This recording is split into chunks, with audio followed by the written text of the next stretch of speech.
All wings report in. HouseDog, standing by.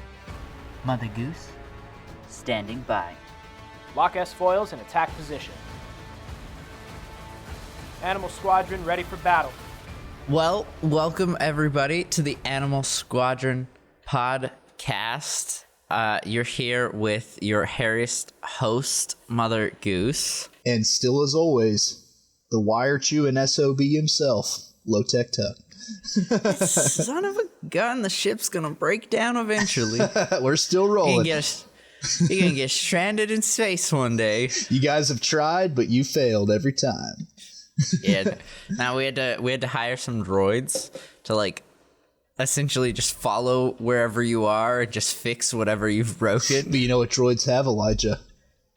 Sentience. Tasty, tasty wires. Oh no. Oh no. We sent out 20. There's 3 or 4 left. Yeah. They just all get R4'd. That's what's going to happen to them. Oh no. Oh no. I'm just a little buzz droid just...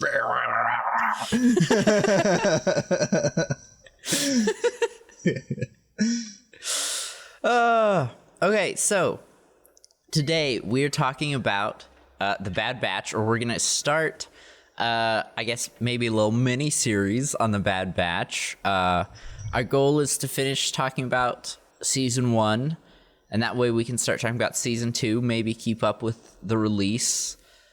We'll see if that actually happens. We aren't necessarily the best on keeping on track. Yeah, tangents might come, but also, I mean, we are pretty good at still finishing what we start. It just may take a while. That is true. Yeah, we do That finish is what true. we start. It's just going to take a while. Except for our Mandalorian review. But we will finish it. We are planning to finish it. We will finish it. Episode 4 is coming this year. Yes, for sure. And who knows when episode 5 comes out, but Probably this year. so the plan right now is we're gonna break season 1 up into 4 parts. Today we're gonna talk about the aftermath, some of our general thoughts, and then parts 2 through 3 will be doing 5 episode chunks on the Bad Batch. I think this is I'm really excited for this just because the Bad Batch is absolutely amazing, and I'm really excited to see what Tuck has to say, and hopefully our boy HouseDog here in a couple weeks. Yeah, I'd love to. I'd love for him to join us when he gets back. That'd be awesome. Yeah, so let's get into it. Before we actually start talking about the aftermath, I want to know just what are your overall general thoughts of the show? What do you like about it? What do you not like? Okay, so first of all, I really like the time that it's set in. Yeah. I like how it's just right after episode 6. Excuse me. And then just immediately leads into the earliest parts of the dark times. And it shows, I think, more angles of how the Empire was formed, what happened to the Jedi, were there clones that disobeyed, and then I think this show answers all those questions, actually, or helps to answer some of them. And I really like it. Only thing that I originally didn't like, but I am coming around on, was when this show first came out, I hated Omega. I did not like her at all. Mostly just because, and I know, she's 10, in the show. Yeah. I mean, I get that kid characters oftentimes are annoying kids because they're kids, Right. Right. And it's the same kind of thing as the Obi-Wan series, how people were being turds about the whole Leia thing. And but that's not why, as far as why I didn't like Omega. Really, Omega, she just, just the way that, so for instance, her accent, so all the clones I understand have a New Zealand kind of twang. you know? Right. Whereas her, it's like extreme compared to everyone else's accent. Yes. Yeah, I agree. And I just like thought that was kind of annoying the way that they wrote that. But what is making me come around on her is like as the show goes on, and I don't think this is a spoiler just because it's just the way that I think anyone would think this show's going to go. But you watch her mature and you watch her become less helpless. You watch her like really start to fit into the team. You watch them form a relationship with her. And that really makes her a lot better to me. Like if they had just kept the whole like helpless kid trope, I think that would have been really annoying to me. But I completely agree. Yeah. But that's really it. I mean, pretty much like Omega's my Ahsoka. You know, I know a lot of people just didn't like Ahsoka at the start, and then just like as you watch it, you're like, okay, you know what? I like her better. I like her a lot better. I get it now. Yeah. Yep. And I mean, it's also just Dave Filoni doing Dave Filoni things. Right. Yeah, no, I completely agree on the, like, I love the time period that this show is set. Just seeing the switch from the Republic to the Empire is really nice. I think it's something that we as Star Wars fans needed. Yeah. You know, because it's such it's similar, but also very drastically visually different. Different than what? Oh, sorry, like you kind of cut out there Empire? at the start. Oh, yeah. I got you. You know, and I mean, it's like 20 years between technically 19, between episode 3 and 4. So, of course, yeah, things change, but actually getting to see that change and, like, especially how early that started to happen is really nice. Yeah. You know, I loved getting to see that, like, okay, some people were on board, some people were really uneasy, like, just very not okay with the change. Yeah. I agree. I wasn't Omega's biggest fan. I didn't dislike Omega, but I didn't really like her either. I felt neutral about Omega early on. Yeah. And then she started to really grow on me, you know, as well. Mm-hmm. Yeah. I really appreciate the, like, animation upgrade. Like, I know this is just years of progress and them getting more comfortable with the software that they use and the characters and getting better at modeling and animating, but, like, going from Clone Wars Season 1 to Bad Batch Season 1 is just a huge difference. Oh, yeah, it's night and day, really, in a lot of ways. Especially, like, the little details, like the clone armor. I think, like, if you look at, like, chess pieces, for instance, the lines are sharper. Like, it's a lot more, like, realistic looking, I guess is what I'm trying to say. Like, it's... Yeah. It looks good. No, it's a lot cleaner. There I go. Yeah. I completely agree, and it's the image is a lot, like, clearer as well. Mm-hmm. Yeah. Which, you know, I love animation, but I've never really worked with animation, so I don't have any, like, fancy words to say about it, but it looks better, and I appreciate that. Yeah. Yeah, me like Bad Batch animation. Me like animation. That's all I got to say. Clone look cool. Go shooty bang bang. Me sad when they shoot at each other.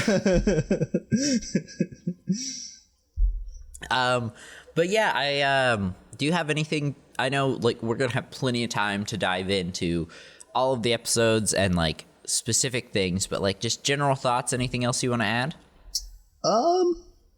Not really. I mean, I did notice talking about how the Empire and the Republic are very different. I did like, and we'll talk about this more during this episode, but like, immediately you see a lot more propaganda. You see a lot more, you know, World War II symbolism. You see a lot more, officers wearing the exact same uniform. You see more like human officers. You see more, and you also see clones aren't painted anymore. They're not individualized.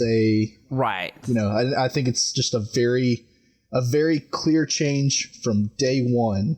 But then also too, I think that's what the Empire had to do in order to be able to hold it, hold the whole galaxy. I don't think there's any way that without having just an absolutely totalitarian unified front, I mean, you just couldn't do it without just having just an iron fist. And I think they're really good at that. I completely agree. Yeah. Well, let's just take a minute and let's talk about the actual characters. Okay. Maybe our 6 main ones. Okay. We got Hunter, Echo, Tech, Omega, Crosshair, and one more. It's the big one. I can't remember what's his name. Rick, yeah. Wrecker, yes. I'm just gonna come out and say it. Crosshair's a hoe. I do not like this man. I do not like this man, and we will talk about it more in the actual episode. That's what I like about him, is that he's so unlikable. That's kind of like the Sith conversation. That's kind of the whole point. Yeah. It's just to make him jerk. I think it was a really good decision splitting up the group, but I do not like this man. Yep. Yeah, I did not see it coming, but we'll talk about that later. Yeah. Yeah. And then I think my favorite of the group, this is going to sound sad because I forgot his name, but it probably is Wrecker. That's actually my wife's favorite too. My favorite is Tech. Yeah. Or as Omega says, Tick. I like him. I think he's cool. He's just a little nerd. Yeah. I always kind of, anytime I'm watching a scene with Tech in it, I kind of think of you, Tech. Really?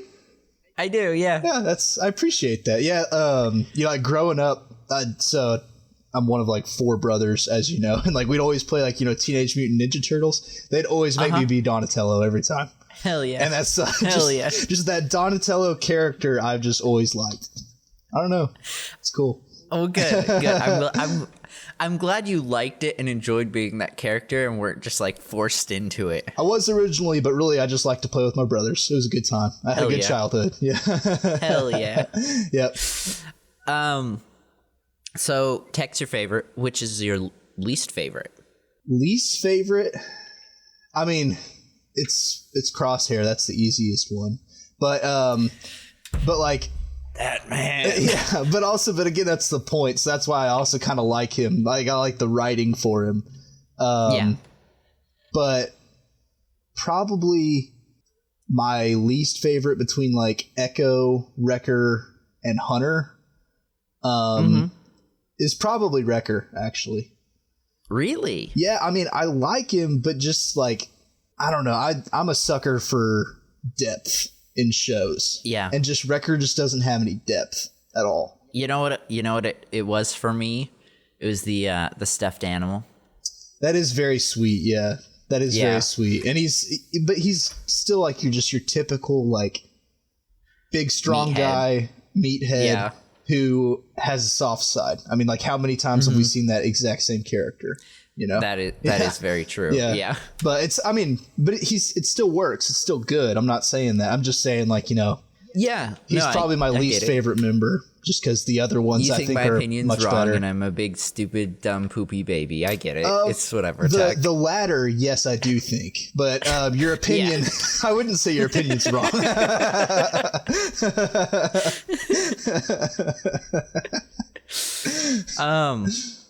Well, great. Should we actually start talking about the episode? Yeah, sounds good. Let's start it out hot, just like the way the episode does. I love it. I do too. I'm not gonna lie, I really struggled watching this episode the first time, and you want to know why? Why? I didn't realize it was an hour and 20 minutes. The whole time I watched through the first episode, I thought it was like a 20-30 minute episode, and I was like, God, this is dragging on. Yeah. How is this one episode? And now I feel bad. I feel dumb because I gave the show so much crap about the first episode being so slow. And it's just because it was an hour and 20 minutes, and I was trying to shove that in my brain hole into a 20-minute runtime. And I'm like, what is happening? Oh, that's funny too. Yeah. I even, whenever I first watched it, I knew it was going to be an hour and 20 minutes just because, like, Star Wars had announced that it was going to be a whole, like, hour and 20 minutes or whatever. Yeah. But even still, like, the first time I watched it, I did kind of think it dragged a little bit. But now that I look back, there was just a lot of stuff that they had to build. So much. Because otherwise, like, there's just a bunch of stuff in the rest of the show that wouldn't make as much sense without, like, a lot of the little scenes. And so I appreciate it now. But whenever I first watched it, I was like, my goodness, this is long. But also, too, I do want to bring something up. The original, like, what I thought whenever this first came out was, I don't remember what exactly happened, but Bad Batch either was postponed or they cut down on the amount of episodes they were going to do, which I don't remember. But I took the long episode as like an I'm sorry from Star Wars / Disney. And I just have to say, like, with that and then like Kenobi, like them releasing 2 episodes definitely wasn't I'm sorry. But all I have to say is that Disney, if you can hear me, don't quit doing that. I mean, that's awesome. Like, especially if something releases weekly like that.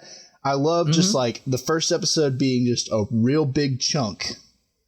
Yeah. And then just like really get the fans into it. Yeah, just have a really good platform. And so I just, whether you're sorry or not, I just hope that Disney doesn't quit doing that. I mean, I think that's a great thing that they've done. I completely agree. Yeah. So getting into the episode, I really enjoyed the fact that, like, one, we got the Clone Wars announcer, and then Admiral Yularen. The switch from the Clone Wars logo to the Bad Batch. I really liked it. It made it feel like one connected narrative. Yeah, which I like too. And then also, like, just the way that the Clone Wars logo, like, burns away and then it's Bad Batch. Like, to me, that's just like, it's irreverent and kind of funny. And I think that that's like something that the Bad Batch would do. Like, it's perfect for their show. Just like with it just burning away, just like, forget that. Here we go. Like that. I think that was a cool intro. Yeah, and I think there's a lot of symbolism too, is like the Clone Wars was the end of the Republic, and seeing that logo burn away for something new, I think really represents what was happening within the galaxy. Yeah, I do too. And then also, during that, did you notice that all of the animated scenes while Admiral Yularen was talking was just animated versions of scenes from Episode 3? No. Yeah. I didn't. Yeah, so they have, like, that's really cool. Like, for instance, like the part when Grievous is escaping and he releases the Magna Guards and then he's launching the escape pods and, like, he's, like, hitting the buttons. That's in there. The very start of Episode 3, like the top-down shot with Anakin and Obi-Wan, like, speeding through in their starfighters, like, that's in there. It shows that's Palpatine awesome. sitting in the chair and he's captured, and, like, it... I just thought that was brilliant. Like, just absolutely brilliant. Just connecting Clone Wars, Episode 3, and Bad Batch and just making them one unified story. I just think that is amazing. Yeah. Amazing. Excellent work. That is really amazing. Yep. Also, Dave Filoni, you son of a gun, showing us Order 66 again? When will the pay never end? I gotta say, I hope he keeps doing it to us, just because, like, I think every single time he goes at it from a new angle, so you don't know, like, what's gonna happen, and you get to see, like, a new character or a new way to experience Order 66. I hope he keeps doing it until we see all of the angles. I want to see all of the angles.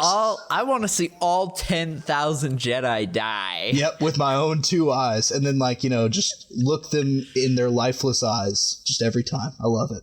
Yeah. No, I do too. At least a few more times. I know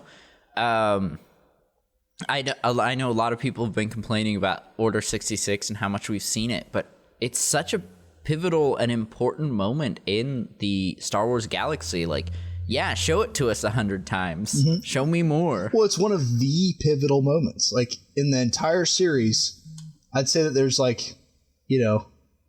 or 3 probably pivotal moments. Mm-hmm. And Order 66 is one. And then I would say Death Star blowing up. And then I would say Vader's redemption at the end and the Emperor dying. Like, those 3 things changed the galaxy forever. Yeah, I completely agree. And I think that, all 3 of them, I could watch them again and again and again and again and again, because it makes the story more unified, and you get to see an angle on a classic thing that you've already seen for the first time and re-experience it. And so I have zero problem with Dave Filoni doing Order 66 all the time. I think it's awesome. Yeah. Except for the fact that it hurts every single time. It does, but also I'm a sucker for the drama, man. That's my favorite kind of genre right there. Hey, remember when we were talking about our favorite Jedi, and we were talking about Shaak Ti, and we were like, we need to give her a Boromir scene. She takes multiple blaster shots. Yeah. To save some younglings. Mm-hmm. Yep. And we get exactly that in this episode, and I'd completely forgotten. Yeah. Yep. But it's not Shaak Ti. It's not Shaak Ti. It's what's her face? I don't remember her name, but because if I remember right, this is the only thing we ever see her in. But right, except for I think we see her for a second in Tales of the Jedi, because I know we see Caleb. Yeah. For sure. And I personally was more excited to see Caleb. Yeah. So, but I'm sure he was there with his master. Yeah. Yeah, probably. The rest of the masters were there, so it just makes sense. Yeah.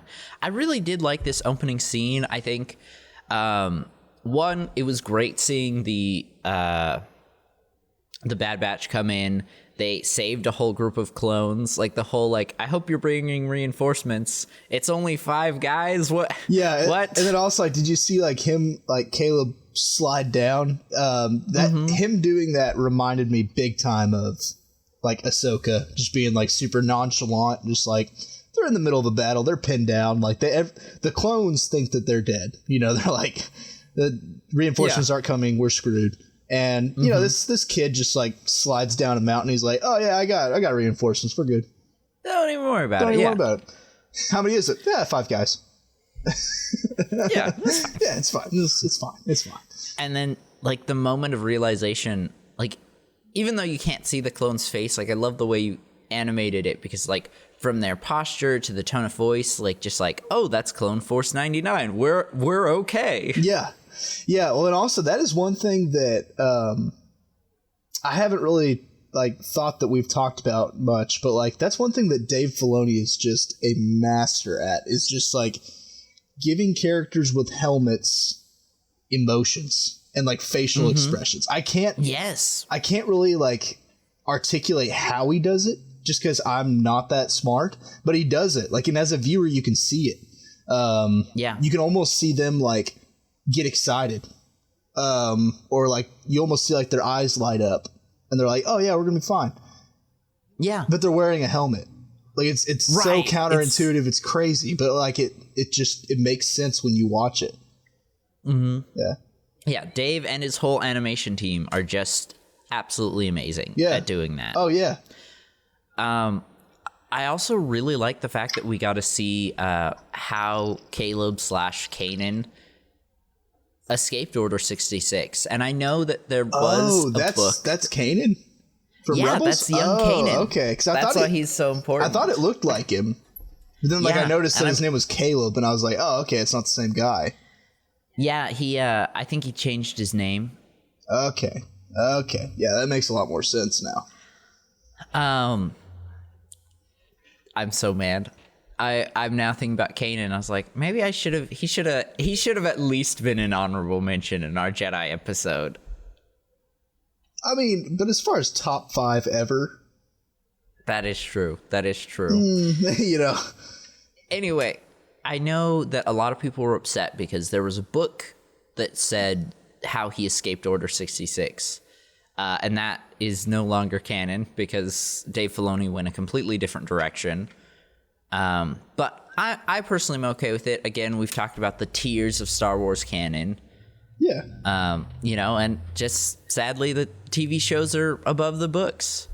They are, but like also like it's kind of the same thing as like any other fandom. Like, you know, like Marvel, I know for sure. Like there's ways that the movies departed from the comic books. Right. But yeah, I think like those fans are okay with it more or less. You know, they're like, oh, okay, well, comic books one universe and movies are one universe. And right. I think like the honestly, only difference is Star Wars is supposed to be one connected universe. I won't go too much on a tangent right now, but I really do think that Star Wars needs to adopt a multiverse policy and just like start bringing in some like animated or live action films in Legends and just say like, oh, this is a different universe, a different timeline. Yeah. Or I think too, just, you know, where like, even if they want to say that it's one unified universe, I mean, you could still like just establish a criteria for like secondary canon, tertiary canon, and just like, and just call them that. And just be like, yeah, this is secondary canon, you know, but if this is the media you want to consume, then go right on ahead, buddy. You know? Yeah. I think that'd be a good way to do it. So I think the last thing I'll have to say, or the last thing I have to say on this opening scene up to, you know, what planet are they on? Collar? Yeah. Is one, like Hunter letting Caleb escape, fantastic. But just the fact that we're already starting to see that seed of Hunter versus Crosshair, good soldiers follow orders versus orders don't mean we do bad things, you know? Yeah. Like, I think this is a really good story. It really sets up the end of the episode and what happens. Yeah. Yeah, and it kind of, one thing I like about those two, just kind of jumping off your point, is that it illustrates a long thought of like, you know, so in our world, you know, like empires and large armies, large groups of people, sometimes they do commit genocides or they commit, you know, just horrible atrocities. And it kind of raises a question, just as a human being, you just have to think like, you know, who do I want to be? Do I want to be just a soldier following orders? Or do I want to be the thinker, the you know, the I don't care what the order was, I will, like, good soldiers do the right thing instead of good soldiers follow orders, you know. And I think that's a very like thought-provoking question that this show explores, and I like it. Well, do you have anything else you want to say on the opening scene? I noticed that too with Crosshair. Like, I like how it's just the start of him turning, but also you can tell too that he's been frustrated for a long time. You can tell that, like, this is just when he's starting to snap, and he's starting to get real ticked. But on the other hand, the weird thing is, like, watching him act, he doesn't act like it's his inhibitor chip. He acts like it's a choice. Right, which will be important for later. Yep. Yeah, and I love that foreshadowing. I love that foreshadowing. But yeah, we can move on. Great. So next we've got, I think, really you want to everything up to them leaving for their next mission. Okay. So what, like getting to Camino, we see the lair for the first time, that kind of thing? Okay. Okay. And then, you know, Tarkin coming in and the his attempted execution. Oh, yeah. Okay. Yeah. So I guess we start off with them getting to Camino. We see those same just very medical, very sterile white hallways with the fluorescent lights. And you also see, aside from the clone guard, I think, is their unit still called Coruscant Guard, even though they're on Camino? Yes.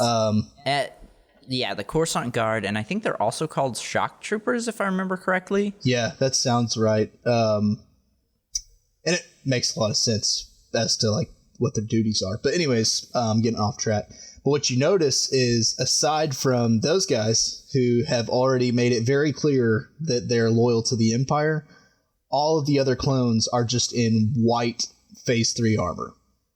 Right, yeah. And no longer are they individuals. And also no longer are they chatting with each other. No longer are they being friendly. You know, like the one guy kind of elbows Hunter as he walks by, and he says, like, you know, get out of the way, trooper, or whatever he says. And you're like, right, yeah. Jeez.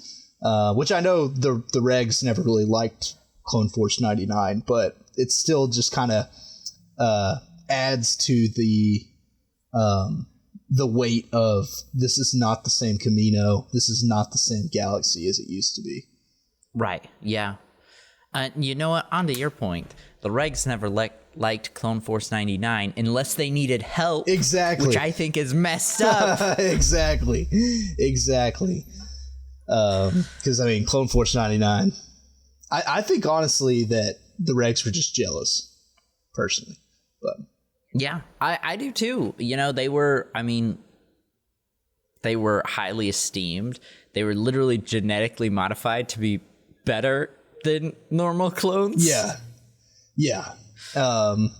And, you know, Nala Say, she's a genius. Yeah. Let's see. I can't remember exactly when, but we get to officially meet Omega around this time. Yep. Yeah, it's same hallway scene. It's before they get to their lair. Yeah, which I think it was a really good introduction. I feel torn that Tech didn't try to look her up sooner.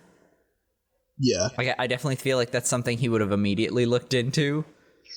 Maybe, but also, I mean, you know, probably to him, she was just a kid. He probably didn't see the resemblance or really notice. Yeah, that is true. Yeah. But would have saved them a lot of heartbreak later on. And also a lot of time. Yeah. Yeah, he had to stretch this 20-minute episode into an hour and 20 minutes. Yeah, exactly. He wasn't allowed to say anything.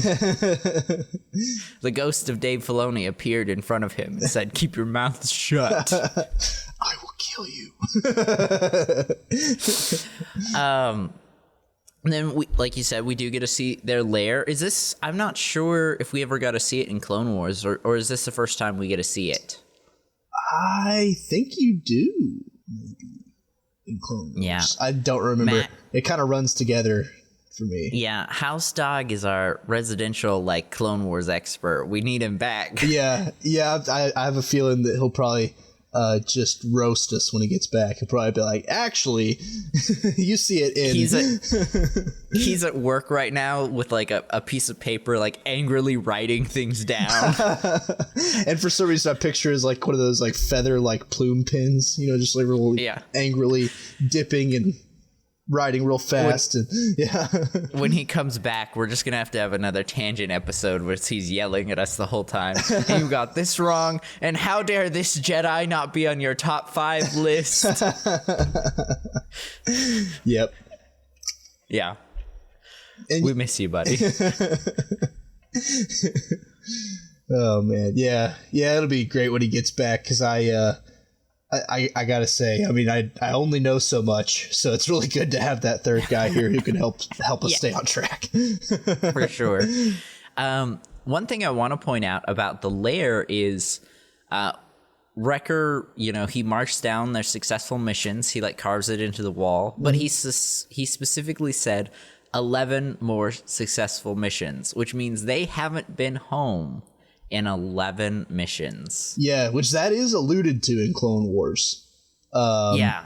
Because basically, like, in Clone Wars, when you see them, like, they're in a nearby system and they just get called over to help immediately. And I would think that probably happens to them all the time. A lot. Because they're the only unit like them. So there's no one else to help other than them. Mm-hmm.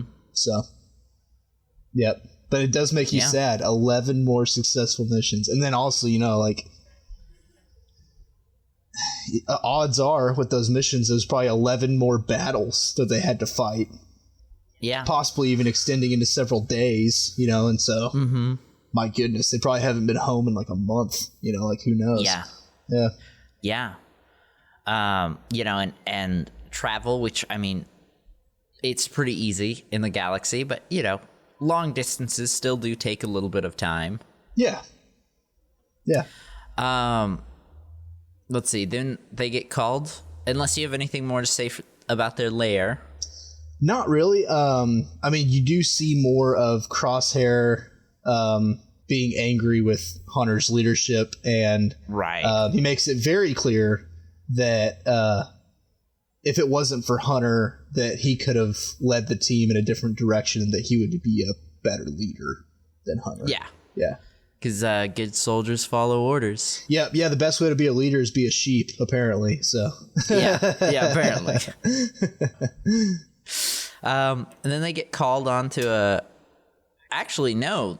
Then we have our food fight scene. Yes, we do. Yeah. Which actually, right before that, though, whenever they're in line, that one trooper goes, I hear that they're training clones. I'm not training, what does he say? Oh, testing clones. Yeah. And so their later test is alluded to in that one part. That was that's just a random good line. Foreshadowing. Yeah. I don't think I caught it. Yeah, it's random. It's while Crosshair and Echo are in line to get their food. And like a reg behind them's like, I hear that they're testing clones, and that's really all you hear of their conversation. Gotcha. But yeah, anyways. Nice. Yeah. I really enjoyed the scene. I loved that Omega like stuck up for the Bad Batch, Club Force 99. She was not letting them be insulted. Absolutely. And then of course Hunter like steps in and he calms the situation down. He de-escalates. Yep. And then Wrecker re-escalates. Because he's one-dimensional. Good old Wrecker. I liked it though, because the first time I watched it, I was like, oh, he just couldn't control himself. He just wanted to fight. Watching it the second time, I realized, no, it's because they insulted Omega. Yeah. And he wasn't going to stand for that. Mm-hmm. And I was like, oh, you know what? I appreciate that. Good for you, Wrecker. Yeah, like in the whole series, just like a general thought is like, Wrecker to me, like he almost seems more of like, while Hunter, it's very clear that he's more of like a father figure. I think Wrecker's much more of that just meathead big brother who just won't let anything happen to her. Yeah.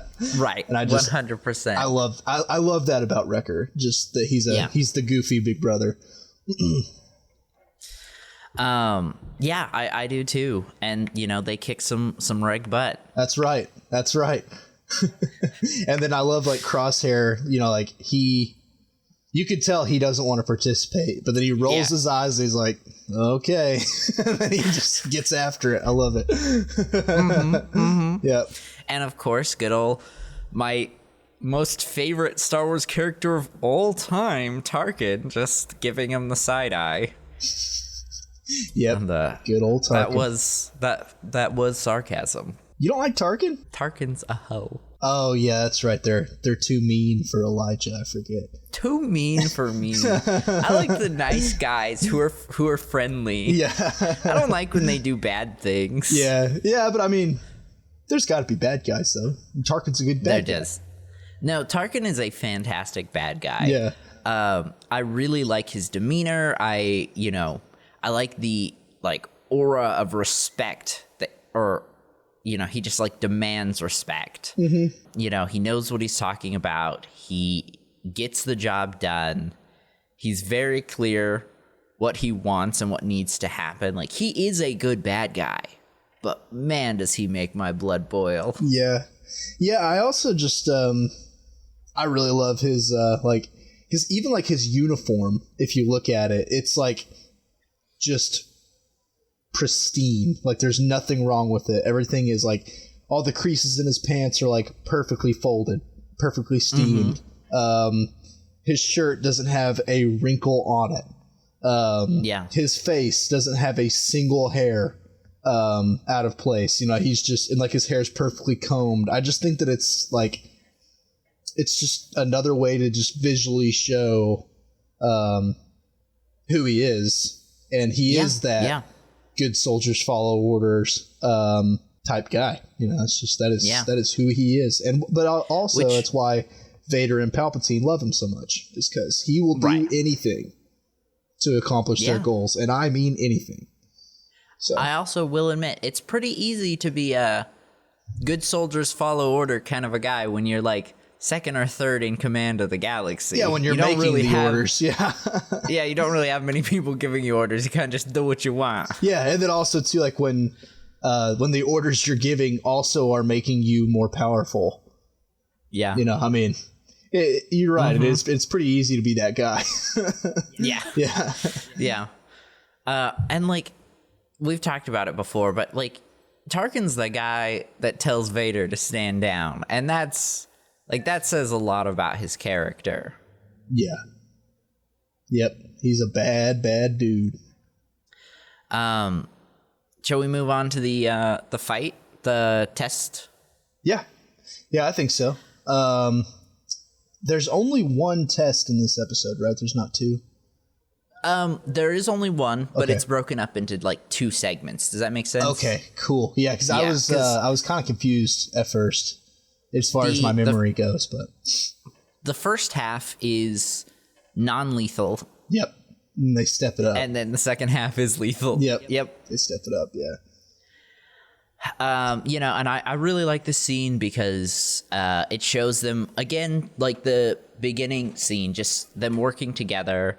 It shows how accomplished they are as a team. Like, they know each other, they work well together, and they are very deadly. Like, they complement each other really well in a way that, you know, kills a lot of droids. Yep. Well, and then also, too, it's just, I think it illustrates, like, just how, like, these typical clone tests, the ones like we see, like, in Clone Wars,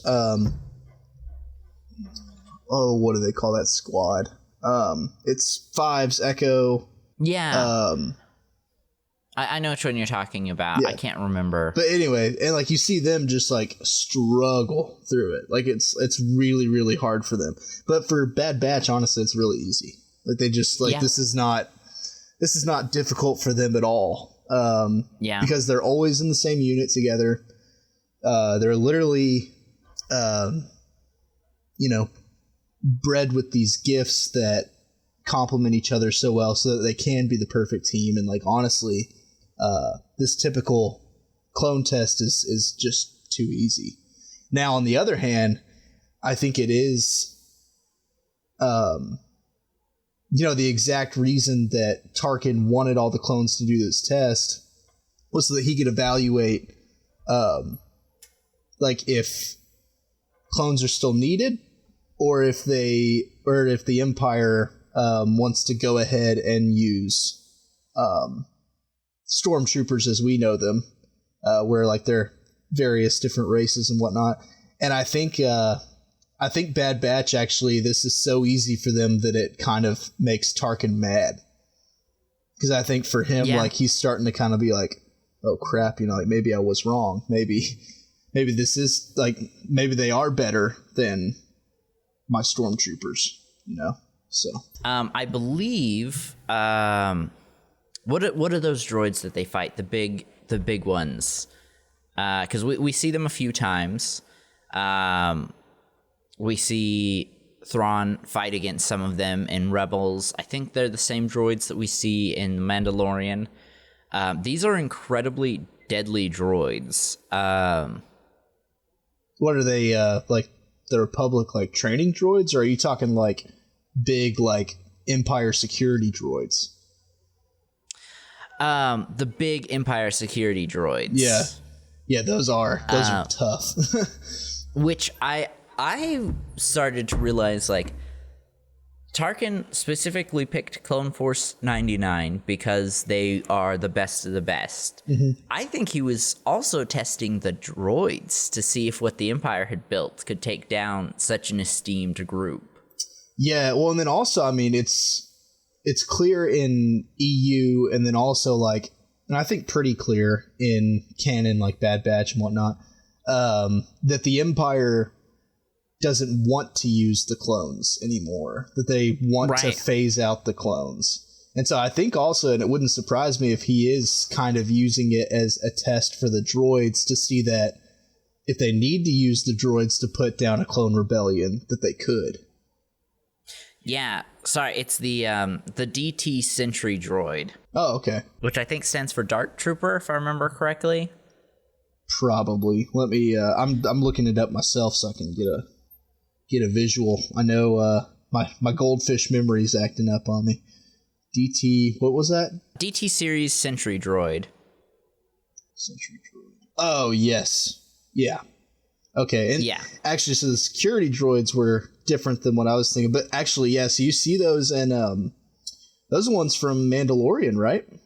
I think the ones so. that that like have everyone pinned down and then Luke just murks them. Mm-hmm. Yep, that's so cool. But yeah, those are some tough droids. Anyway, I don't remember ever seeing them in the Clone Wars, so I think, and I could be wrong, I think this is the first time that the Empire is using them, and like I said, it's a test for these as well to see if they could actually be a threat or a useful asset to the Empire, I should say. Yeah, because I mean, I think they're no dummies, and I think they don't kid themselves that the clones will always be loyal. I think they kind of know that there's a chance that the clones might rebel. Yeah, and sorry, my brain kept combining droids and clones, and I couldn't think of what the right word was. Clones are so much more capable than stormtroopers are. Don't get me wrong, I'm a strong believer that the stormtroopers are good soldiers, but nowhere near the clones. Oh, I honestly think it was a lot more about the cost. Yes, the cost. That's what I was going to bring up next, the cost of everything. Yeah. What did Tarkin say, that they were like a half or a quarter the price a stormtrooper was to a clone? Wouldn't surprise me. And also, I mean, if you think about it just logically, creating a life is far more expensive than just paying a dude a salary. Yeah.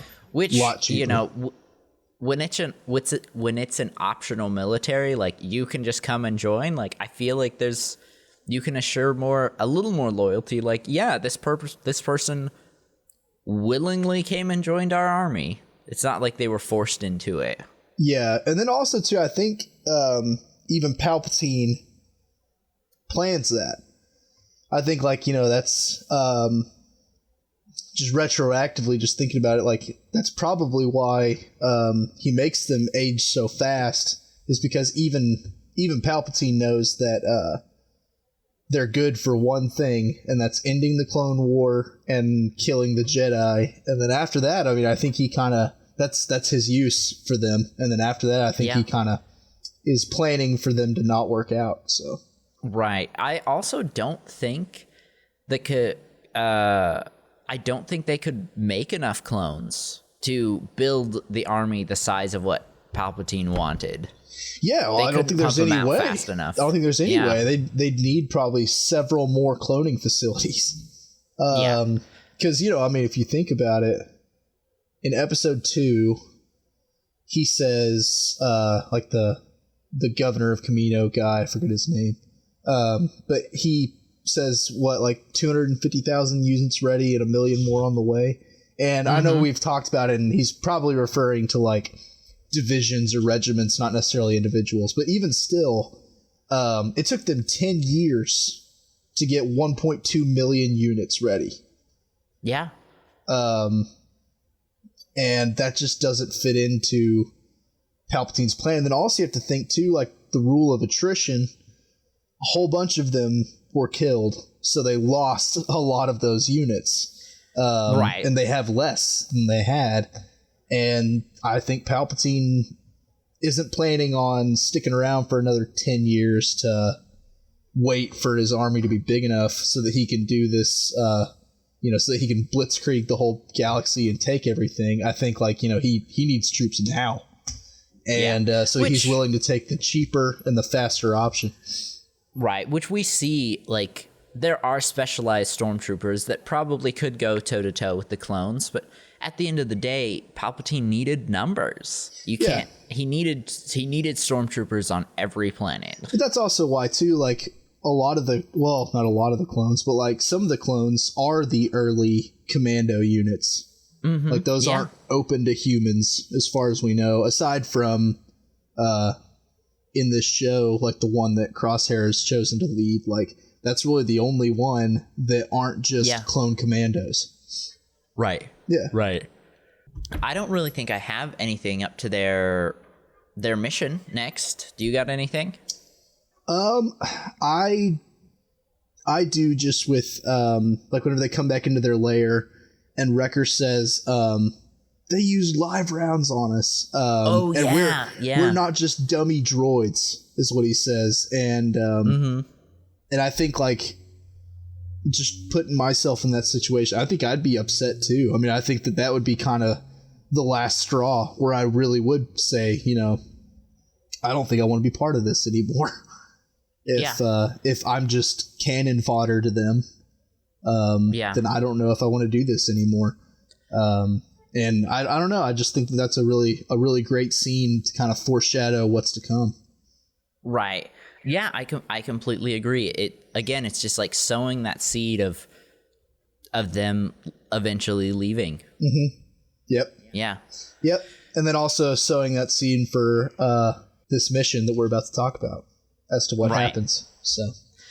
Oh yes. Also, not that we really need to dive into it. We did miss the medical scene during their lunchtime brawl. One of them gets knocked out. Echo gets knocked out. Oh, okay. And they wake up on or he wakes up with all of them there.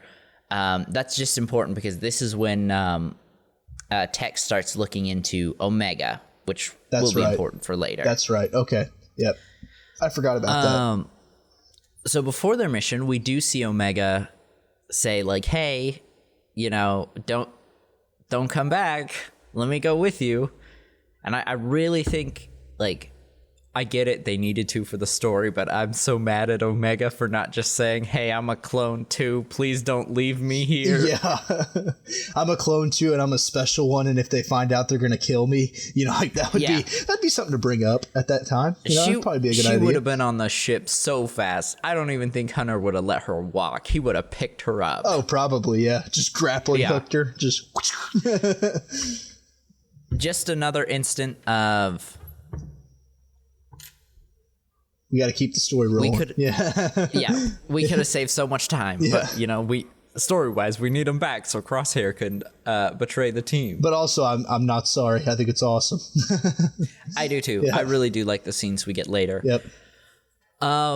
So here, again, just another fantastic scene of Hunter versus Crosshair, a difference in ideologies. Yep.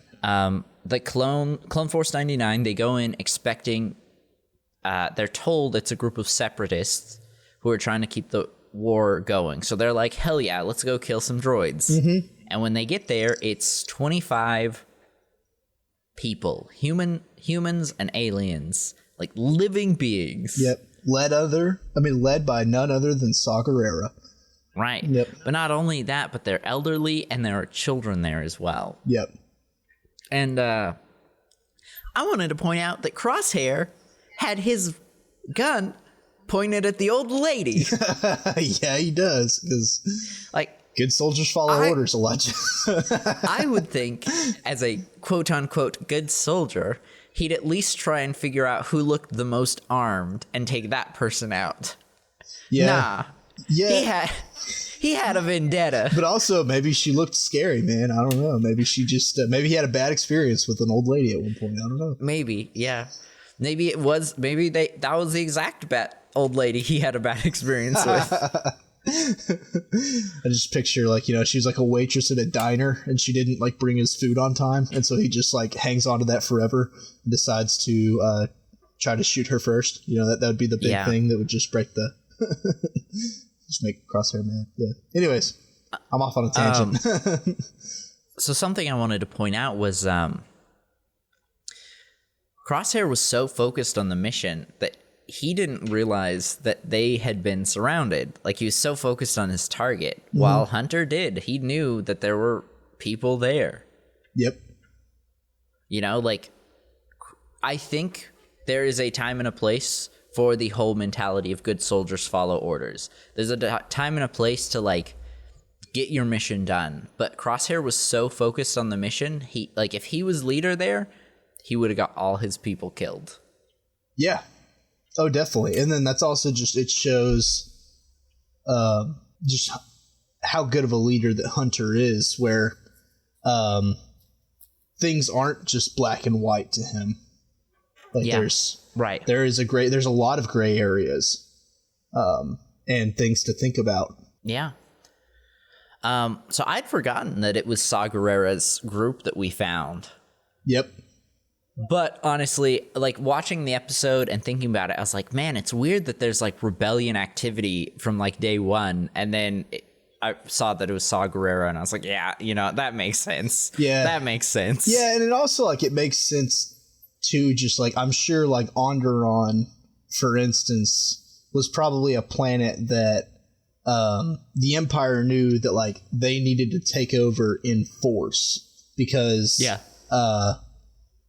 the Republic had trained rebel groups there, had trained Saw Gerrera and his people. And so I'm sure that was probably one that honestly they did probably, they were probably more brutal on Onderon than on other planets. Yeah. So it wouldn't surprise me at all if from day one that the people of Onderon, started to have to fight immediately. Yeah. Yeah, I completely agree. And I think Hunter made the right call, letting him go. I think so too. I mean, I don't think at really any point killing women, children, and old people is the right thing to do. I don't think it is. Yeah. And also, like, it was clear to Hunter, and then I think clear to the audience members watching this show that that they're doing the right thing, Saw Gerrera and his people, by trying to just trying to survive. Like, they're being oppressed. It's not their fault. They aren't the bad guy. And I think that that's made very clear. Yeah, 100%. And I really like Saw Gerrera's little speech to Hunter that he gives him, and again, just another seed for their eventual rebellion themselves. Yeah. Yep. Hey, also, side point, as far as I know, we never see them again after Bad Batch, which means I'm guessing they're all gonna die. Probably. I'm guessing we're gonna get a Rogue One scenario here where they die all heroically in one battle, but somehow it's super important, and without it, the rebels wouldn't have won the war. Yeah, you talking about Saw Gerrera's group? Oh no, I'm talking about the Bad Batch. Oh yeah, I could see that too, and especially like as you watch the show, like, they don't want to, but like more and more they're becoming part of the rebellion. They're getting dragged into. I have a good feeling that that's probably what's going to happen as well. Yeah. Anyway, just to our listeners, and mostly to myself, really, this is me telling myself, prepare yourself emotionally. Yep, it's coming. Enjoy the Bad Batch while you have it. Right. Yeah. Yeah. Yep. And also, I think Omega in that scenario will survive. Yeah. I think there'd be a good chance on this little tangent here. I think she would probably be a survivor. But Yeah, I agree. I'm pretty confident we're gonna see Omega and Boba Fett interact at some point. dude, that would be cool. That would be really cool. I'm a clone too. What-do-do-do-do. We're the same. And then it turns out that Boba Fett's not nice, and she'll be like, "Oh, not good." Oh, that's fine. But I think really this is the final straw for Crosshair, which you know, I'm sorry. It shouldn't be. Not killing women and children shouldn't be the final straw, but it is, you know, and at this point he's done with Hunter, he's done with the group, he just wants to follow orders. And it's, you know why? It's because he couldn't kill that old lady that he had a score to settle with. Right. You know, maybe they didn't have to kill everybody, but you should have just let me kill the old lady, Hunter. She hit me with her stick like 3 missions ago. Yeah. Oh, Crosshair. But yeah, do you have anything else before we move to our final act? Yes. So they're being spied on, obviously. Right. We see the probe droid. But also, I think that the probe droid, because Tarkin says later the probe droids or the scout droids report was very detailed. So I think honestly, he probably watched the whole thing on camera. Tarkin did, and so I think like this is also where the Empire realizes that of the 5 of them, Crosshair's the weak one. Crosshair's the one that they can turn. Crosshair's the one that they aren't going to have to kill. Yeah. Whereas the other ones, I think they realize that they're going to have to kill him. Yeah. Yeah. Yeah. Oh yes, this is also where we get the reveal that Omega is a clone. Yep. Tech finally, and just so casually says it too, just like, oh yeah, she's a clone. Like everyone knew this information already. Yeah, and also like, you know, they also don't realize that she's not that she's older than them. That like she doesn't age like them. Like they don't realize that. Oh yet. yeah, that is true. And it's like, I don't know, just like if he picks up from her DNA that she's a clone, you'd think he'd also be able to see that she's unaltered. Right. And that she's Gen 1 DNA, whereas Bad Batch, I think they're Gen 3 DNA? I think so. Yeah. And so it's kind of, you'd think he would see that. But anyways, we got to keep the plot going, though. You know, that's... Got to keep the plot going, of course. Got to have that emotional reveal that she's actually the oldest later on. Yeah, exactly. So I guess you wanna get to they land back on Kamino. Dope. I really like that. Like they land, and there's just nobody. Yeah, and also like they don't really realize anything's wrong yet. Yeah, for the first couple seconds. When I was watching them fly to Kamino, I was like, "Why? You guys need to be more careful." And then I was like, "Why would they? They've done this 100 times. They've done this so many times, and nothing has gone wrong. Why would they have an inkling of a suspicion that they were about to get, kidnapped or not kidnapped, arrested?" Yeah, and then also like, I'm sure they've also, I don't know, like, if there's people on that dock 24/7 or what. But like, I mean, you'd have to think that like, if there isn't, they've probably gotten back from a mission like really late or really early, and people have not been there. I'm sure that's like something that's like, whatever. The only thing though is they actually do have an inkling that something's wrong, because Tech says while they're flying, he's like, they aren't transmitting any codes. This is weird. Basically, right? Yes, and that's kind of, but also too. I mean, I'm sure they've, flown down there before, and like equipment wasn't working or stuff like that has happened before. So I'm sure like, it's kind of like, oh, that's weird, but not like something to be overly concerned about. It's just kind of interesting. So. And they're walking through, and of course it's the shock troopers who arrest them. Yep. The people who just have like, because I don't know, like the Coruscant Guard, like in lore, like, are they like modified to be more loyal? Maybe. Because Yeah. I don't know, but like it sure seems like they are always just doing whatever the Senate or Empire wants them to do. They don't really like think for themselves, like, ever. Yeah. I'm guessing that they they have the inhibitor chips just going 24/7 with them. Just like follow orders, do your thing, kill, shoot, bang, bang, bang. Yeah. Well, and then also too, we do see in this episode, and we'll talk about this later, but like we do see that they can turn up the inhibitor chip too. Mm-hmm. So maybe their inhibitor chips are turned up. I don't know. Yeah. I wouldn't be surprised. Yeah. Again, very smart of Hunter, not trying to throw hands, just, all right, we'll go in, no need for anyone to die. Yeah, he just tosses his gun immediately. Doesn't even finish like really drawing it. He just chucks it immediately, which was smart. Yeah. Yep. And I think if he would have shot, everyone but Crosshair probably would have started shooting too. But then they would have, I think they could have took the shock troopers. But then they would have had to fight through the entire facility. Yeah, and then also, there are, let's see, there's like a dozen-ish of them. Yeah. I think that'd be, even for them, that might be difficult without someone getting shot and killed. Right. Like, without losing at least a member. For sure. And we've established that the Clone Force 99, they're the best of the best, but that doesn't mean clone troopers are bad. Like, they're still incredibly skilled soldiers. Oh, absolutely. Yeah. Absolutely.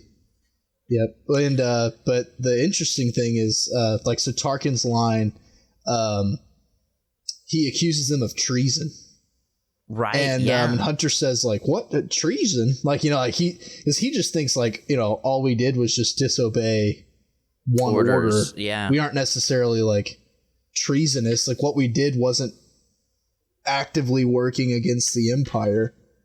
And I found that interesting, but I think Tarkin does that because, like we talked about earlier, I think Tarkin knows that, if they can turn Crosshair, great, but the rest of them have to die.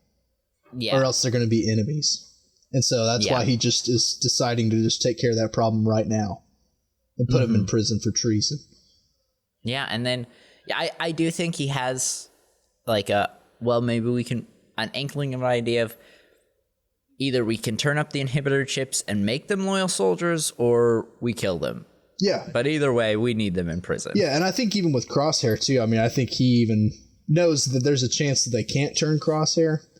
And even in that case, I think he'd also be fine with killing Crosshair too. I think, like with Tarkin, they're all just expendable. He doesn't really care. Tarkin would kill Vader if he thought that he wasn't any use. Yeah. The only person he wouldn't kill is Palpatine. That's pretty much it. Yeah. Yeah. Or himself. That'd be basically it. Yeah. I don't think he would. I don't think he would kill himself, because part of me was like, no, he's a loyal soldier. He definitely would. But yeah, I think you're right. I don't think he could. I think he's way too sure of himself. I think he'd be like, you know what? No, I can get out of this. Yeah. Yeah. Maybe Thrawn too. I feel like he might leave Thrawn alive. Yeah, maybe. Yeah. And also maybe other really loyal Imperial higher ups like Moff Gideon from Mandalorian. Those three, they'd probably leave each other alive. Now, also I would doubt that they'd like each other, because normally egotistical like that hate each other. Yeah. Just narcissists and egotistical people do not like each other usually. But yeah. Oh, okay. We got our cell block scene. I like that. I loved whoever's line it was of, well, at least we were able to do half the mission. Yeah. When they find Omega. Yep. Yeah. I also really liked Omega's surprise that they came back for her. Mm-hmm. Yeah. Yeah. Well, because also I'm sure too, how many times has she watched clones leave and never come back? Yeah. And also ones that, I'm sure growing up she had other clones that were friends. Yeah, she probably had other ones that she cared about. She probably was friends with like Rex and Cody. Yeah, I'd think so, and other clones like him. But that makes it sad. It makes it really sad. Yeah. Right, right. I don't have much to say on their escape. I mean, Hunter or Wrecker punches a wall. Omega climbs through it and lets him out. Yeah, actually, the only thing I do have to say is Omega has a line there that I think is very interesting, and she sits next to Crosshair and she puts her hand on his shoulder and she says, like, I know what you're about to do, but please don't. And he's sitting there looking conflicted. And then he says, like, kind of like, what do you know? Like, he tries to just like shrug her off. And then she says, I know it's not your fault. Mm-hmm. And like, so I think she's alluding to that she thinks that it's the inhibitor chip. Right. Yes. And then also it's excellent foreshadowing for when we find out later in the episode that it's not, that it's Crosshair's choice. It's not an inhibitor chip. Yeah. Which I don't think we find that. I don't think is a reveal till, the finale, right, of season 1, or am I wrong? Well, you do, just because they have to turn it up. Oh yeah, yes. And so they're like, that is true. And like Tarkin basically says, like, so he's been making these decisions on his own, like kind of like he's kind of surprised. Right. And so anyways. And on that line with Omega, I definitely feel like that parallels a scene that we get in the finale, which we can talk about when we get there. Just something I wanted to point out now. What? Of her and Crosshair talking, I think. Oh yeah. I think she really does care about Crosshair. Yeah, I think she does too, and I think also too, like I know it's not your fault thing. Like I think she's trying to appeal to him, like kind of try to say like you can still come back. Like you can still. I know that this isn't your fault. There's still time. Like you can still fix it, Yeah. Mm-hmm. And I don't know. I really like, as far as dialogue goes, this is actually one of my favorite moments. Is Omega? Me too. Talking to Crosshair. Yeah. I think last thing we really have is them escaping. I love the fact that even at this moment, they don't know that Crosshair's betrayed them. They are set. Like, we're getting off here and we are getting Crosshair. Yep. Yeah. And then also in the escape scene too, Omega's forethought of whenever she realizes like, oh crap, like they're screwed.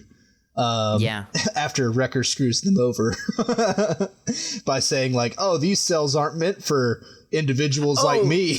And they're like, where's the girl? And he's like, I don't know. Like he's just a horrible liar, but that's really funny. But But anyways, and so Omega realizing like, oh, I can just like dump the ceiling on these guys, and then so she does, and that's how they escape. I just find that it's a cool moment that Omega was able to think that far ahead. So yeah, for sure.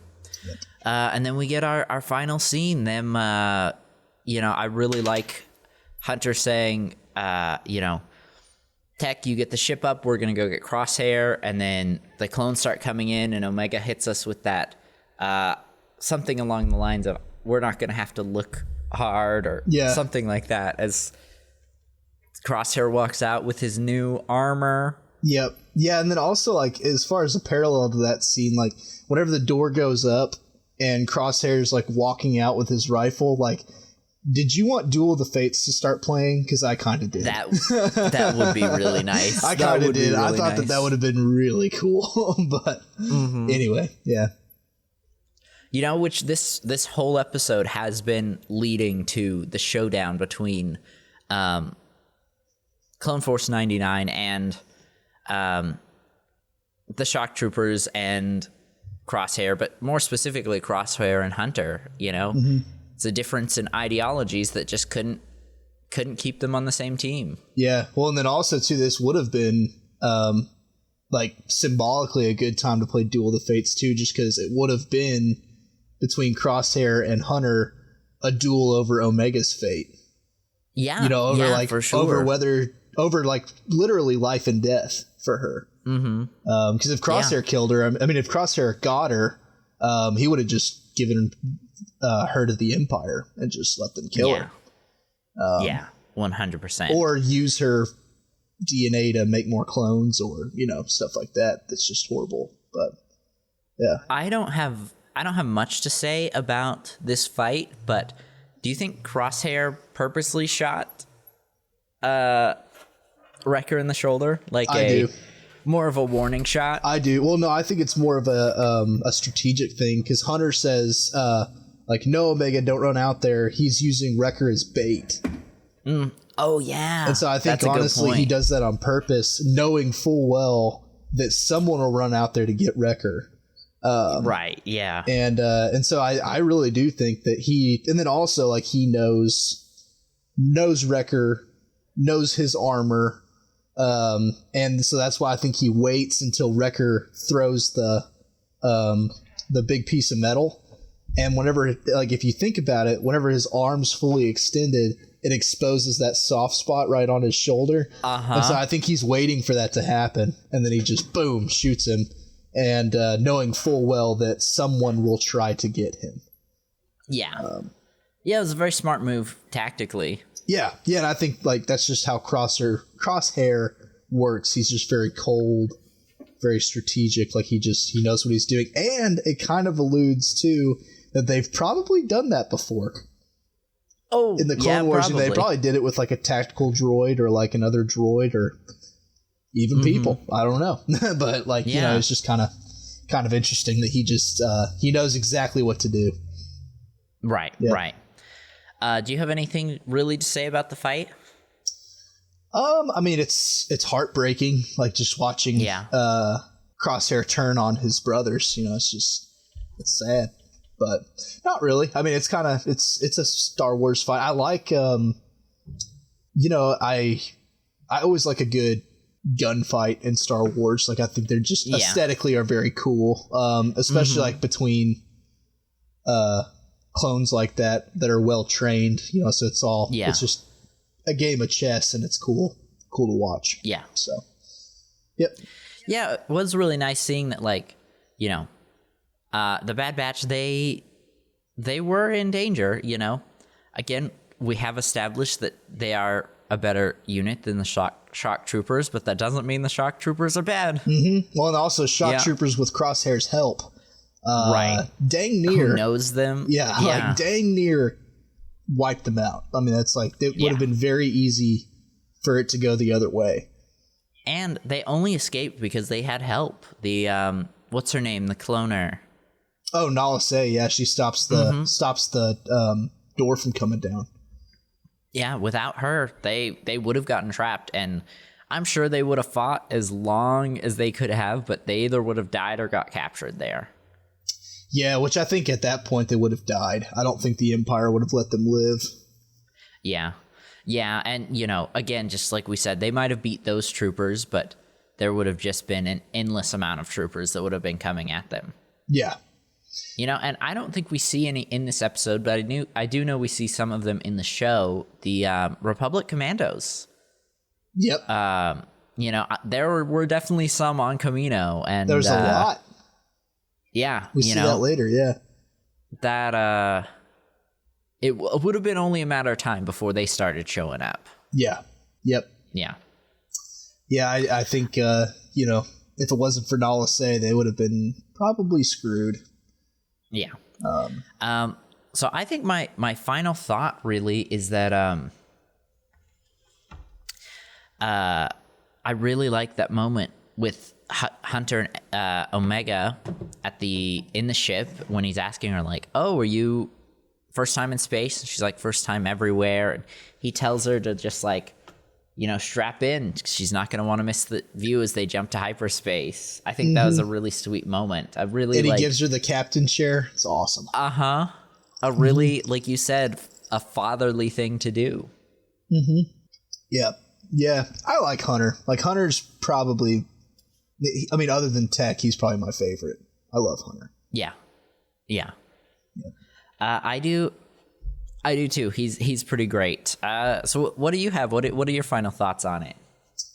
I mean, it's just it's a great first episode. Really, in light of this show and like other Star Wars shows we watched, I mean, I just don't think Dave Filoni can miss. I really don't. I don't think he I really misses don't ever. either. Yeah, and I think it's excellent. That's pretty much it. It's a great way to start the series, and it really makes you look forward to moving forward with more episodes and that kind of thing. So, Hell yeah. to our viewers, if you do have any questions or want to argue with us or become part of the conversation, please feel free to email us at animalsquadron@gmail.com. Again, that is animalsquadron@gmail.com. Hell yeah, Tech. Making my life a little easier. I like that. Yeah, I got your back, dude. I got your back. I listen sometimes. Thank you guys so much for listening to our podcast. We will be back next week talking more about the Bad Batch. But for now, this has been Mother Goose. And Lowtech Tuck. See ya, everybody. Adios.